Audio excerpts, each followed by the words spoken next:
നമസ്കാരം. രാജ്യത്തെ IT ഹബ്ബായ ബാംഗ്ലൂരിൽ ഡിജിറ്റൽ പണമിടപാടുകൾ നിരസിച്ച് വ്യാപാരികൾ.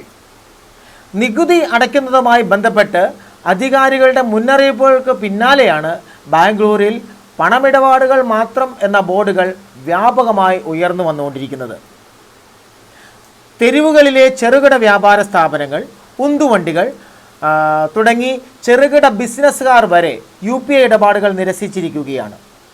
രജിസ്റ്റർ ചെയ്യാത്ത ആയിരക്കണക്കിന് വ്യാപാര സ്ഥാപനങ്ങളാണ് ബാംഗ്ലൂരിൽ പ്രവർത്തിക്കുന്നതെന്നും ഇവർ ലക്ഷക്കണക്കിന് രൂപയുടെ നികുതി വെട്ടിക്കുന്നുണ്ടെന്നും അധികാരികൾ പറയുന്നു. ഇതിൻ്റെ പശ്ചാത്തലത്തിൽ വ്യാപാരികൾക്ക് അടുത്ത കാലത്ത് ഇൻകം ടാക്സ് നോട്ടീസ് നൽകിയിരുന്നു. ഇതിന് പിന്നാലെയാണ് വ്യാപാരികൾ വ്യാപകമായി UPI ഇടപാടുകൾ സ്വീകരിക്കാതെ പണമിടപാടുകളിലേക്ക് മാറിയത്. രജിസ്റ്റർ ചെയ്യാത്ത വ്യാപാര സ്ഥാപനങ്ങൾ പൂട്ടിക്കുമോ എന്ന ഭയവും ഇവർക്ക് ഇടയിലുണ്ടായിട്ടുണ്ടെന്നാണ് വിവരം.